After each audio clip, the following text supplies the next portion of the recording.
பாடல்களை பெருமையாக்கினார். எல்லோரும் பாரதி ராஜா அவர்களிடம் வாய்ப்பு கேட்டுக் கொண்டிருந்த போது இவர் பாரதி ராஜாவிடம் சென்றார். தனது புத்தகம் தந்தார். படித்து பாருங்கள், முடிந்தால் என்னை பயன்படுத்திக் கொள்ளுங்கள் என்று உத்தரவிட்டார். முதல் பாடல் பொன்மாலை பொழுது தந்தார். தனது முதல் பாடலிலேயே தமிழ் மக்களின் வெற்றி மாலையை பெற்றார். உலக மேடைகளில் ஒலித்த உங்கள் தமிழ் தலைமுறை தாண்டி இன்று மகுடம் சூட்டி மகிழ்கிறது.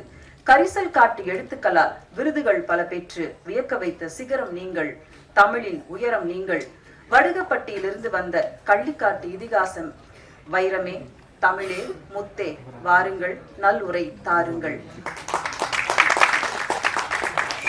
கவி பேரரசு அவர்களுக்கு தயாரிப்பாளர் விஷ்ணுபிரியா அவர்கள் மரியாதை செய்வார்.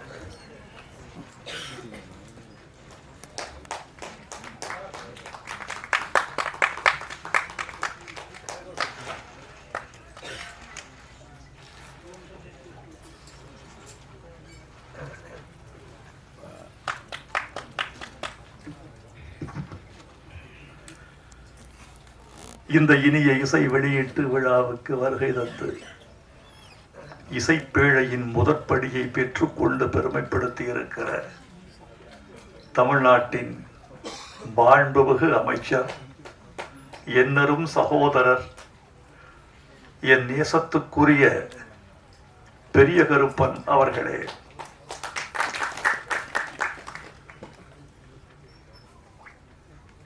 படக்குழுவை சார்ந்த நண்பர்களே, மேடையில் அமர்ந்திருக்கும் மேன்மைக்குரிய கலை பெருமக்களே, பாசத்திற்குரிய பத்திரிகையாளர்களே, ஊடக உறவுகளே, கலை உலகத்தின் முன்னணி முகங்களே, தாய்மார்களே, உங்கள் அனைவருக்கும் எனது அன்பான வணக்கத்தை தெரிவித்துக் கொள்கிறேன். படத்துறைக்கும் எனக்கும் எந்த உறவும் இல்லை. பள்ளி நாட்களிலிருந்தே நான் படத்துறையை விட்டு தள்ளி நிற்கிறவன். இன்று இந்த விழாவுக்கு வந்து நான் கலை உலகத்தோடு உறவாட வந்திருக்கிறேன். எனக்கு இது அந்நியமாக இருக்கிறது என்ற பொருளில் நம்முடைய மீசை அமைச்சர் இங்கு அற்புதமாக உண்மையை சொன்னார். ஆனால் ஒன்று சொல்ல வேண்டும் உங்களுக்கு, கூட்டுறவுத்துறை உங்களுக்கு அது மட்டும் போராது, பாட்டுறவுத்துறையும் உங்களுக்கு கூட இருந்தால்தான் உங்கள் மனசு பூரணமாகும் என்று அவரை இந்த விழாவுக்கு அழைத்திருக்கிறார்கள் என்று நினைக்கிறேன். வேலுச்சாமி, விஷ்ணுபிரியா, சஞ்சனா சிங், ராகுல், இயக்குனர் காளிமுத்து, இசையமைப்பாளர் ராம்ஜி உள்ளிட்ட கலைஞர்களை நான் பெரிதும் பாராட்டுகிறேன். இந்த விழாவில் அமைச்சர் பேசுகிற பொழுது இசையமைப்பாளர் பெயரை உச்சரிக்க முயன்றார். சபேஷ் முரளி என்று சொன்னார். தப்பில்லை, சபேஷ் முரளியும் ஒரு சிறந்த இசையமைப்பாளர் தான். பக்கத்திலிருந்து நண்பர்கள் சொன்னார்கள், நீங்கள் தவறுதலாக சொல்லிவிட்டீர்கள், இந்த படத்துக்கு இசை சபேஷ் முரளி அல்ல, ராம்ஜி என்று சொன்னார்கள். அடிச்சாரு பாருங்க முதலமைச்சர். எழுதியவன் தலையெழுத்தை மாற்றினால் நான் என்ன செய்வது? ஒரு அமைச்சர் மேடையிலே பேசிக் கொண்டிருந்தார். ஆளுநர் விழா, வரவேற்புரை என்பது அவருக்கு வழங்கப்பட்டிருந்த கடமை. வரவேற்புரை 3 நிமிடங்கள் என்று வரையறுக்கப்பட்டிருக்கிறது. 3 நிமிடங்கள் பேச வேண்டிய அமைச்சர் வரவேற்புரையை 6 நிமிடங்கள் பேசுகிறார். எல்லோருக்கும் அதிர்ச்சியாகிவிட்டது. கேட்டார்கள், 3 நிமிடம் தானே நீங்கள் வந்து பேச வேண்டும், 6 நிமிடங்கள் பேசி இருக்கிறீர்களே அமைச்சரே என்று கேட்டார்கள். நான் 6 நிமிடங்கள் தான் பேசினேன் என்று சொல்லிவிட்டு போய்விட்டார். உள்ளே சென்று நேர்முக உதவியாளரை அழைத்து கேட்டார், 3 நிமிடம் தானே நீ எழுதித்தர வேண்டும், 6 நிமிடங்கள் ஏன் எழுதி தந்தாய்? அதற்கு உதவியாளர் சொன்னார், ஐயா மன்னிக்க வேண்டும், நான் 3 நிமிடங்களின் உரையை 1+1 வைத்திருந்தேன். நீங்கள் அதை 2 முறை வாசித்து விட்டீர்கள், என்னை மன்னிக்க வேண்டும் என்றார். எழுதி தருகிறவர்கள் சரியாக இருந்தால்தான் கடமை சரியாக நடக்கும் என்பதற்கு இன்றைய நிகழ்ச்சியும் உதாரணம். எங்களுக்கு மகிழ்ச்சி, நீங்கள் வந்தது வாழ்த்தியது, மண்ணை சார்ந்த பெருமக்களுக்கு நீங்கள் வாழ்த்து சொல்லியது, இவர்களெல்லாம் உங்கள் உறவுகள். கருப்பர் என்ற சாமியின் பெயரால் எடுக்கப்படுகிறது. நாங்கள் 2 பேர் கருப்பு சாமிகள் வாழ்த்த வந்திருக்கிறோம். ஒன்று பெரிய கருப்பசாமி, நான் சின்ன கருப்பசாமி. இந்த 2 பேரும் சேர்ந்து இந்த கருப்பர் படத்தை நாங்கள் வாழ்த்த வந்திருக்கிறோம். நண்பர்களே, நன்றி. உங்களுக்கு ஒரு வார்த்தை சொல்லி தொடங்க வேண்டும் என்று நினைக்கிறேன். இந்த நேரம் ஒரு பேச்சாளர் நீண்டு உரையாற்றக்கூடிய நேரத்தை குறிக்கிற நேரம் அல்ல என்பது உங்களுக்கும் தெரியும், எனக்கும் தெரியும். அதனால் நான் எண்ணி சில செய்திகளை உங்களோடு பகிர்ந்து கொண்டு விடைபெற வேண்டும் என்று ஆசைப்படுகிறேன். காளிமுத்து என்னை வந்து சந்தித்ததும் கதை சொன்னார். அந்த கதை எனக்கு பிடித்திருந்தது. கதை நன்றாக இருக்கிறது தம்பி. சீவா என்பது இன்றைக்கு கதை அல்ல, மேக்கிங் என்று சொல்லக்கூடிய ஆக்கம். ஒரு படத்தை எப்படி ஆக்குகிறீர்கள் என்பதுதான் முக்கியம். சினிமா இஸ் நதிங் பட், வேற என்ன? சினிமா என்பது வேறொன்றும் இல்லை. Cinema is nothing but execution, அமல்படுத்துதல், நிறைவேற்றுதல், ஆக்குதல், உருவாக்குதல், கதையாக்குதல், அழகியல் ஆக்குதல், நெஞ்சில் தைப்பது மாதிரி காட்சிகளை அமைத்தல். அங்கேதான் கலைஞனுக்கும் கலாசிரியனுக்கும் பார்வையாளருக்குமான உறவு தொடங்குகிறது. எல்லா இயக்குநர்களும் மாறுபடுவதும் வேறுபடுவதும் வெற்றி பெறுவதும் தோல்வி அடைவதும் இந்த மேக்கிங் என்ற இந்த புள்ளியில் மட்டும்தான். காளிமுத்து மீது எனக்கு நம்பிக்கை இருக்கிறது. அவர் கதையை சொன்ன மாதிரி எடுத்து கொடுப்பார் என்ற நம்பிக்கையில், இந்த படம் வெற்றி பெறும் என்ற நம்பிக்கையில் நான் வேட்டைக்காரி என்று தலைப்பு கொடுத்தேன். தலைப்பு என்பது எங்களுக்கு புதிதல்ல. நான் எழுதிய முதல் பாட்டு பொன்மாலை பொழுது, அது ஒரு படத்துக்கு தலைப்பானது. புது கவிதைக்கு நான் எழுதிய ஒரு பாட்டு வெள்ளை புறா ஒன்று, அது ஒரு பாட்டுக்கு தலைப்பானது. என் பல்லவி பூவே பூச்சூடவா, அது இந்த படத்துக்கு தலைப்பானது. இப்போதுதான் தெரிந்து கொண்டேன், திருப்பாச்சி என்பது கூட என் பாட்டுக்குள்ளிருந்து வந்த தலைப்பு. இப்படி எத்தனை பேர் ரகசியமாக என்னை பயன்படுத்தி இருக்கிறார்கள் என்பதை நான் அறிய மாட்டேன். நீதானே என் பொன் வசந்தம் என் பாட்டு தலைப்பு. விண்ணை தாண்டி வருவாயா என்பது என் பாட்டு தலைப்பு. இவர்களில் யாரும் தோழர்களே வைரமுத்துவை வந்து பார்த்தோ தொலைபேசியில் கேட்டோ இந்த தலைப்பை பயன்படுத்தியதில்லை. அத்தனை பேரும் வைரமுத்து நமக்கானவன், தமிழ் நமக்கானது, ஏன் கேட்க வேண்டும் என்ற உரிமையில் எடுத்துக் கொள்கிறார்கள். நானும் கேட்பதில்லை. நீங்கள் கேட்பதில்லையா என்று சில பேர் கேட்டார்கள். நான் ஜெயகாந்தன் பதிலை சொன்னேன். ஜெயகாந்தன் சொன்னார், புதிய வார்ப்புகள் என்பது உங்கள் படைப்பல்லவா, உங்கள் சிறுகதை தொகுதி அல்லவா?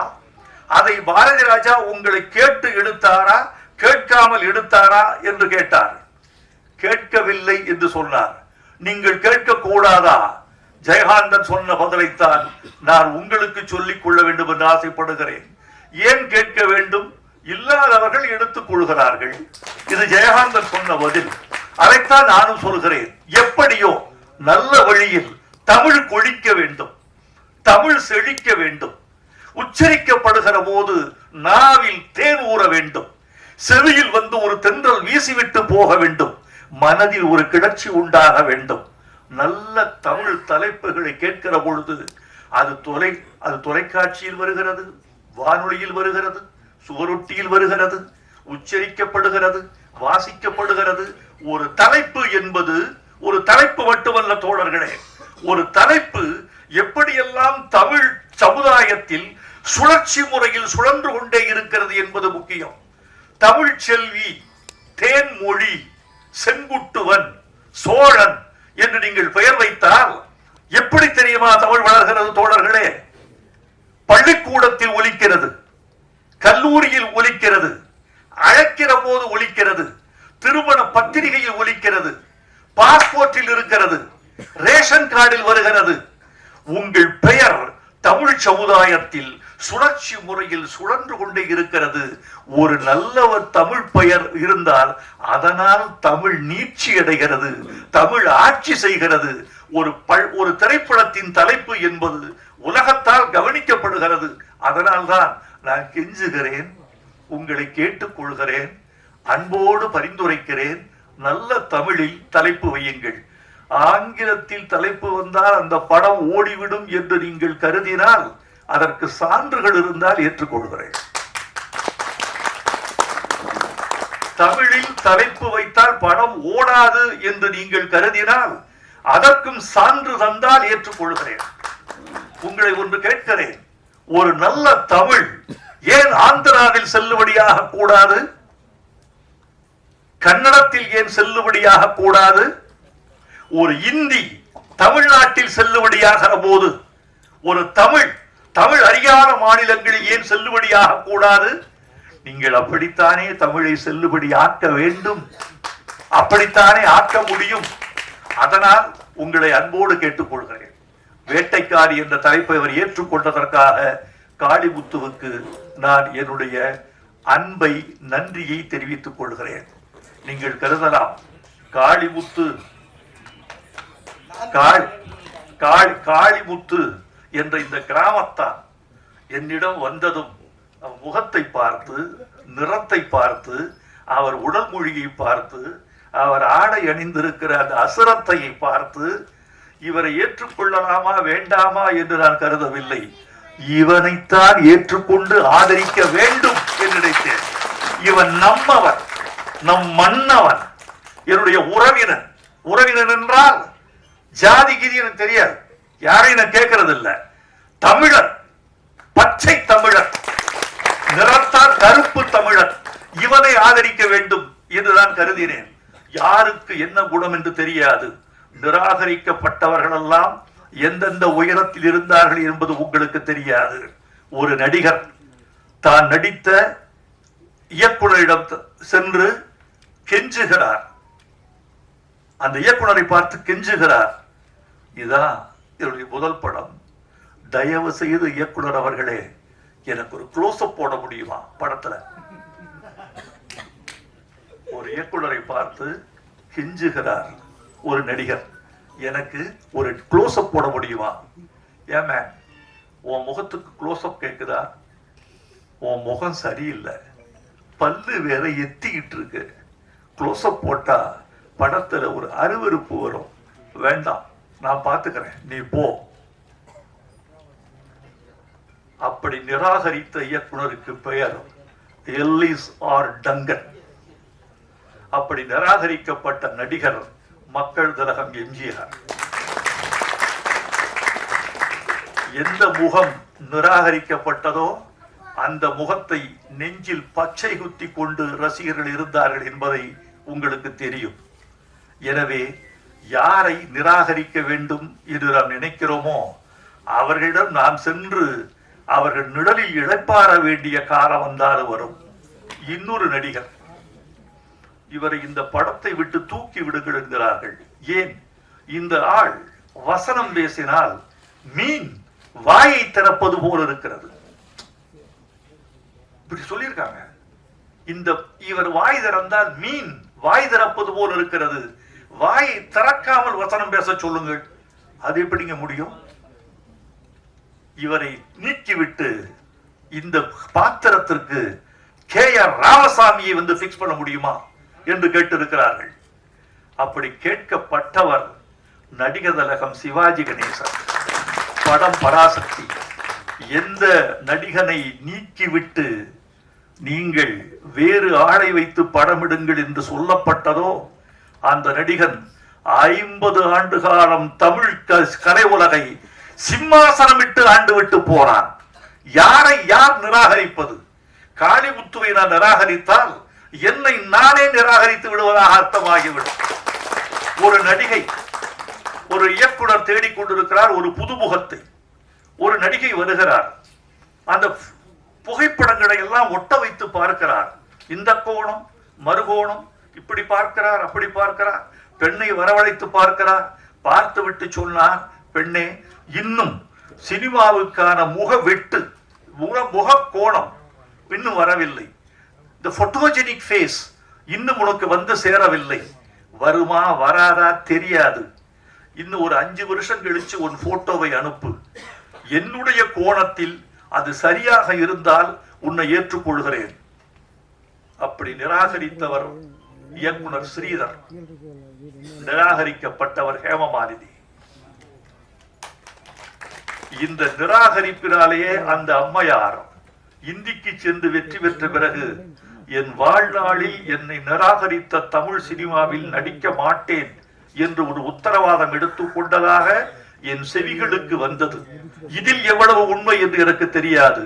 என் செவிகளுக்கு வந்த செய்தியை உங்களுக்கு சொல்ல வேண்டும். யாரும் சினிமாவில் பெருசாக வரலாம் நண்பர்களே, நீட்டி முழக்க ஆசைதான், ஆனால் வேண்டாம் என்று நினைக்கிறேன். இந்த பாடல்களை பற்றி நான் கொஞ்சம் சொல்லியாக வேண்டும். எவ்வப்பொழுதெல்லாம் ஒரு கவிஞன் தன் கவிதையை கொண்டு போய் பாட்டுக்குள் செருகுகிறானோ, பாட்டு என்ற சிம்மாசனத்தில் கவிதைக்கு எப்போது முடிசூடுகிறானோ, அப்போதெல்லாம் தமிழ் பாட்டு உச்சத்தில் கொடிகட்டி பறந்திருக்கிறது. நான் இப்போது ஒன்று சொல்லிக் கொள்ள வேண்டுமா நண்பர்களே, ஊடக நண்பர்களே? இதோ நேரடி ஒளிபரப்பில் கூட யூடியூப் நண்பர்கள் இதை ஒளிபரப்பிக் கொண்டிருக்க கூடும். அல்லது நாளை விடுவதற்குள் எப்படி தெரியுமா ஆச்சரியப்பட்டேன் தெரியுமா? நான் இங்கு பேசுகிறேன், நான் வீட்டுக்கு போயிடுறேன். காலையில 5 மணிக்கு எழுந்து 5:45 என் புல்வெளிக்கு வந்து விடுகிறேன் பத்திரிகை படிக்க. 3/4 மணி நேரத்தில் என் யோகாசனமோ நடைப்பயிற்சியோ முடிச்சுட்டு, ஒரு காலையில் பத்திரிகை படிக்கிறதா பைத்தியம் முடிச்சிடும். பத்திரிகை படிக்க உட்கார்றேன். தொலைபேசி வருகிறது 6:15. ஐயா, நேத்து சாயந்தரம் நீங்க பேசின பேச்சு அற்புதம், பின்னிட்டீங்க. இந்த விஷயத்தை மட்டும் நீங்க தவிர்த்து இருக்கலாம். எப்படி? நேற்று மாலை நான் பேசுகிற பேச்சுக்கு அதிகாலை 6:15 வந்து விமர்சனம் வருகிறது, பாராட்டு வருகிறது. பூமாலையோ அம்போ அதிகாலையில் என் மார்பில் விழுகிறது. இவ்வளவு வேகமாக இருக்கு உங்க ஊடகம். உங்க ஊடகத்தை நான் பாராட்டுகிறேன். தயவு செய்து இந்த ஊடக ஆற்றலை நன்மைக்கு மட்டுமே பயன்படுத்துங்கள். தயவு செய்து இந்த ஊடகங்களை எங்கள் கலைஞர்களை மேம்படுத்த பயன்படுத்துங்கள். தமிழ்நாட்டின் விழுமியங்களை, தமிழ்நாட்டின் மேன்மைகளை, இலக்கியங்களை, நல்லியல்புகளை, இன்னும் செத்து போகாத நீதியை, இன்னும் தோற்று போகாத உறவுகளை, இன்னும் எங்கள் மூதோதையர்களை வழிபடக்கூடிய அந்த முன்னுரிமையை போற்றுவதற்கும் காப்பாற்றுவதற்கும் இந்த ஊடகங்கள் பயன்பட வேண்டும் என்று நான் கருதுகிறேன். இப்போது சொல்லுகிறேன், எவ்வப்போதெல்லாம் நல்ல பாடல்கள் வந்து தெரியுமா? கவிஞன் கவிதையை தொட்டுக்கொண்டு எழுதிய போதுதான். கவிஞர் கண்ணதாசன் ஒரு பாட்டு எழுதினார். வானம் அழுவது மழை எனும் போது, வையம் அழுவது பனி எனும் போது, கானம் அழுவது கலை எனும் போது, கவிஞன் அழுவது கவிதையாகாதோ? வானம் அழுவது மழை எனும் போது, வையம் அழுவது பனி எனும் போது, கானம் அழுவது கலை எனும் போது, கவிஞன் அழுவது கவிதையாகாதோ? இது ஒரு கவிதை, தூரத்தில் இருக்கு. இந்த கவிதையை எங்காவது ஒரு பாட்டுக்குள் வைக்க முடியுமா என்று கவிஞன் காத்திருக்கிறான். ஒரு நல்ல தங்க கட்டி கிடைத்தால் தன் மகளுக்கு எப்படியாவது அதை நகையாக்கி விட வேண்டும் என்று ஒரு தாய் துடிப்பது போல, ஒரு நல்ல கவிதை கையில் கிடைத்தால் அதை பாடலாக்கி விட வேண்டும் என்று ஒரு பாடலாசிரியன் துடிப்பான். அந்த துடிப்பு தான் கலை துடிப்பு. அதுதான் ஒரு மேன்மைக்கான ஒரு உத்தி. இவர் பாட்டால் கவலை இல்லாத மனிதன் ஒரு பாட்டு, சந்திரபாபுக்கு ஒரு பாட்டு, பிறக்கும் போதும் அழுகின்றான் பாட்டு. இந்த கவிதையை தூக்கி அங்க வச்சாரு. எப்படி வச்சாரு? இரவின் கண்ணீர் பனித்துளி என்பார், முகிலின் கண்ணீர் மழைத்துளி என்பார். இயற்கை அழுதால் உலகம் செழிக்கும், மனிதன் அழுதால் இயற்கை சிரிக்கும். அதை கொண்டு வந்து இங்க பந்தி போட்டார். இப்போது கவிதையின் அனுபவத்தை, கவிதையின் வீச்சை, கவிதையின் செழுமையை, அதன் பரவசத்தை, கவிதை என்ற உள்ளீட்டை கொண்டு வந்து பாடலுக்குள் அவர் பதியம் போட்ட பொழுது தமிழர்கள் கவிதையும் படித்தார்கள், பாடலும் கேட்டார்கள். இது ஒரு கவிஞர் இந்த மண்ணுக்கு செய்கிற மரியாதை, அவன் கொடுக்கிற சீதனம், அவருடைய கொடை என்று நீங்கள் கொண்டாட வேண்டும். நான் சிந்து பேரவியில ஒரு வரி எல்லாரும் பாராட்டிங்க. என் விதி அப்போதே தெரிஞ்சிருந்தாலே கர்ப்பத்தில் நானே கரைஞ்சிருப்பேரே. இந்த வரி ஒரு மகள் பெறப்பட்டவுடன் குப்பை தொட்டியில் வீசப்பட்டாள். இல்லெஜிட்டிமேட் சைல்டு, முறையற்ற வழியில் பெறப்பட்ட குழந்தை. அவன் கூட்டி போயிட்டான். குழந்தை சாகல, வளருது. குழந்தை வளர்ந்து வளர்ந்து வளர்ந்து தாயை கண்டுபிடிக்குது. அந்த தாய் முன்னால ஒரு பாட்டு பாடுது அந்த குழந்தை.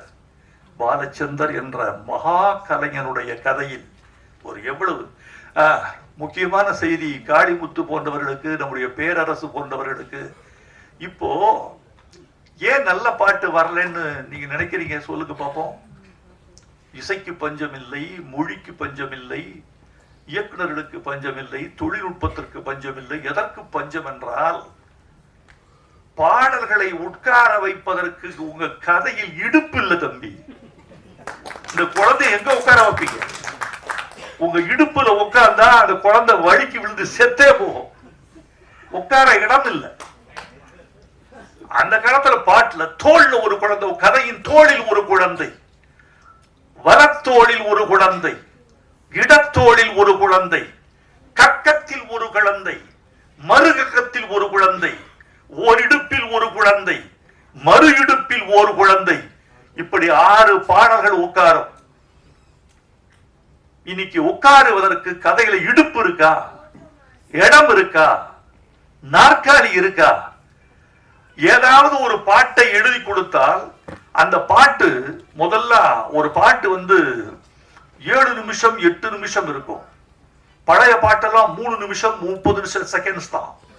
இப்போ ஒரு பாட்டு 5 நிமிட பாட்டை 5 நிமிடத்திற்கு பயன்படுத்துவதற்கு உங்கள் கதை அனுமதிக்கவில்லை. அது அப்படியே பல்லவியை தேய்ச்சி விட்டு அப்படியே போயிடுறாங்க. ஆங்கில படங்களை பார்த்து தயவு செய்து நல்லவற்றை எடுத்துக் கொள்ளுங்கள், கெட்டவற்றை தள்ளிவிடுங்கள். ஆங்கில படங்களில் வசனத்தோடு வசனமாய், காட்சியோடு காட்சியாய், படத்தோடு படமாய் பாடல்கள் தேய்க்கப்பட்டு விடுகின்றன. இதை நீங்கள் தமிழ்ல கைப்பற்றாதீங்க, பின்பற்றவே வேண்டாம்.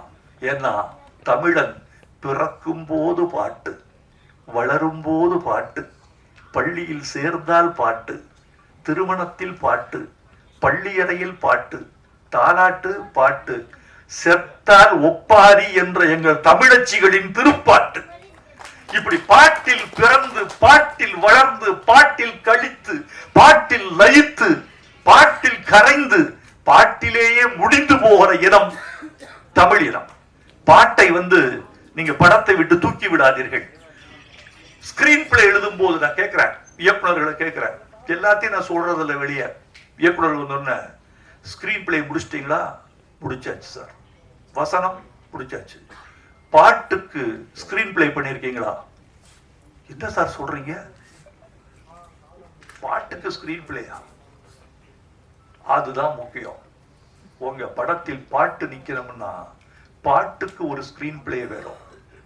உங்க படத்துல எத்தனை பாட்டுன்னு கேட்டா திகைக்கிறார்கள். என்னென்ன பாட்டு? ஒரு 3 பாட்டு 4 பாட்டு வச்சுக்கலாம் சார். எந்தெந்த இடத்துல அதை யோசிக்கலாம் சார்? யோசிக்க கூடாது. குழந்தை பிறக்கும் போதே மூக்கும் மொழியும் காதும் நெஞ்சும் கல்லீரலும் சிறுநீரகமும் சேர்ந்து பிறக்கவில்லை என்றால் பிறந்த பிறகு ஒட்ட வைக்க முடியாத தோழர்களே. பிறக்கும் போதே பாட்டோட பிறக்கணும். இங்க பாட்டு இருக்கா இல்லையா? பாட்டுக்கு இடமில்லை என்றால் பாட்டை தூக்கி எறிந்து விடுங்கள், தப்பே இல்லை. என் கதைக்கு, என்னுடைய சினிமாவுக்கு பாட்டு என்பது தேவையில்லை. பாட்டு என்பது 6ஆம் விரல், இடைஞ்சல் தேவையில்லை என்று நீங்கள் தூக்கி எறிந்து விட்டால் ஒரு கவலை இல்லை. அந்த நாள் என்ன பாட்டு வேண்டி இருந்ததா? ஒரு பாடலாசிரியன், நான் பாட்டு பரபரப்பா எழுதி கொண்டிருக்கிற போது பாலச்சந்திரனை அழைத்தார். ஒரு படம் நீங்கள் செய்து தர வேண்டும். என்ன சார், எத்தனை பாட்டு? பாட்டே இல்ல. அப்படியா? அவர் என்ன ஏன் கூப்பிட்டீங்க? வசனம் தான் இதுல பாட்டு மாதிரி இருக்கணும். இந்த படத்துக்கு வசனம் எழுதி கொடுங்க. என்ன படம் சார்? வண்ண கனவுகள். கார்த்திக். அடி ஒழுக்குகள். என்று MT வாசுதேவநாயர் மலையாளத்தில் எழுதி கொடுத்து மம்புட்டி கதாநாயகனாக நடித்த படத்தை தமிழில் கவிதாலயா வண்ண கனவுகள் என்று எடுத்தது. பாடல்கள் வைரமுத்து அல்ல, வசனம் வைரமுத்து. 100 நாள் படம் கொடுச்சு. பாடலின் வேலையை வசனம் செய்வதாக நான் கற்பித்துக் கொண்டு எழுதினேன். நிறைவில்லை, ஆனாலும் கூட கற்பித்துக் கொண்டு எழுதினேன். படத்துக்கு தேவை எழுதிடலாம். ஆனா படம் பிறக்கிற போது, கதை பிறக்கிற போதே நீங்க ஸ்கிரீன் பிளே எழுதிடணும். காளிமுத்துக்கிட்ட எனக்கு பிடிச்சது, இது காட்டுக்குள்ள ஒரு பாட்டு. என்ன பாட்டு சார்? காட்டை நேசித்து காட்டை போற்றி ஒரு பாட்டு. ஏன்? காடுதான் இந்த களத்தின், இந்த கதையின் களம்.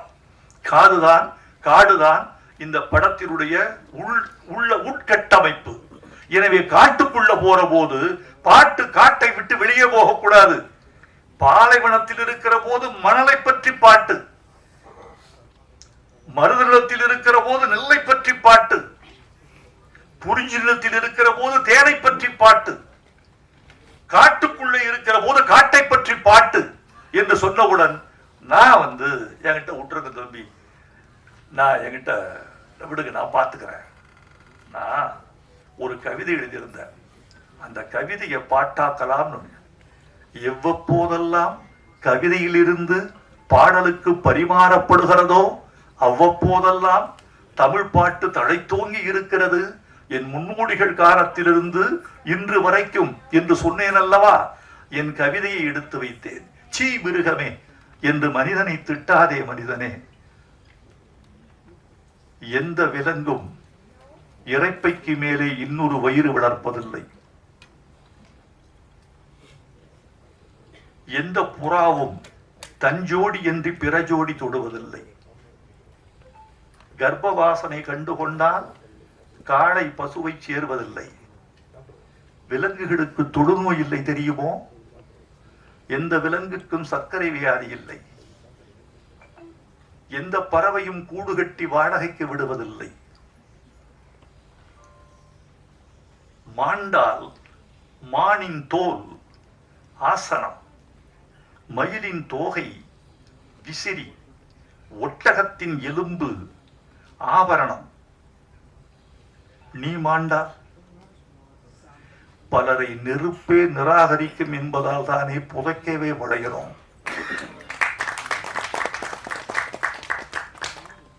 காட்டுக்குள் மதம் இல்லை, காட்டுக்குள் மூட நம்பிக்கை இல்லை. அங்கே யானையின் காலில் யானை விழுந்ததாய் தகவல் இல்லை. அங்கே நெருப்பு கோழி கூட தீ மிதித்ததில்லை. பௌத்த பசு, மகமதியமான், சீக்கிய சிங்கம் காட்டுக்குள் காட்ட முடியுமா? அங்கே மதம் பிடித்தாலும் மதவாதம் பேசுவதில்லை யானைகள். நீ விலங்கை பார்த்து சீ மிருகமேனு திட்டாத. கொஞ்சம் பொருள், காட்டுக்குள் என்ன சுத்தம்? ஒரு மிருகம் இன்னொரு மிருகத்தை ஏசுகிறது. சீ மனிதனே. இப்படி ஒரு கவிதை எழுதி முடித்தேன். இந்த கவிதையை கொண்டு போய் காளிமுத்துக்கு பயன்படுத்தினால் என்ன என்று நினைத்தேன். நீங்கள் நினைக்கலாம் தோழர்களே, இந்த படம் எவ்வளவு வெற்றி பெறும் என்று எனக்கு தெரியும். இந்த படத்தின் வியாபாரம் என்ன என்று தெரியும். இந்த படத்தை எத்தனை தமிழர்கள் பார்ப்பார்கள் என்று தெரியும். உதாரணமா, என் நண்பர், எனக்கு திரையுலக நண்பர்கள்ல திரையரங்க உரிமையாளர்களும் சில பேர் இருக்கிறார்கள். அவர்கள் சொன்ன ஒரு தகவலை சொல்லுகிறேன், நீங்கள் அதிர்ந்து போவீர்கள். நாளுக்கு நாள் திரையரங்கத்தில் திரைப்படம் பார்க்கிற தமிழர்களின் எண்ணிக்கை குறைந்து கொண்டே வருகிறது. The number of audience. ஒரு காலத்துல 1.5 கோடி மக்கள் பார்த்த படம்னு வச்சுக்கோங்க. அப்புறம் 1.25 கோடி, அப்புறம் 1 கோடி, 35 லட்சம் பேர் பார்த்தாலே இன்னைக்கு அங்க இருந்து அமெரிக்கன் டைம்ஸ் பத்திரிகையாளர் கேட்டாங்க, நேரு ஒரு கலா ரசிகன் என்பதை அவர்கள் அறிந்திருக்கிறார்கள். ஜவஹர்லால் நேருவை பார்த்து ஒரு நிருபர் கேள்வி கேட்டார், இந்திய பிரதமருக்கு அமெரிக்காவின் இரவு விடுதிகளுக்கு செல்லும் ஆர்வம் உண்டா? கடைசி கேள்வி. அடிச்சார் நேரு. நம்மால நேரு அறிவாளி, உலக வரலாறு எழுதியவர். அவர் சொன்னார், அப்படியா, அமெரிக்காவில் இரவு விடுதி கூட இருக்கிறதா? அப்படி அடிச்சாரு. மன்னா பத்திரிகை செய்தி, அமெரிக்காவில் இரவு விடுதி இருக்கிறதா, இந்திய பிரதமர் ஆர்வம்னு போட்டார். சர்ச்சையை நீங்கள் உண்டாக்க முடியும், தயவு செய்து சர்ச்சையை உண்டாக்கி விடாதீர்கள். உங்கள் சர்ச்சையை எங்களால் சமாளிக்க முடியாது. நன்றி.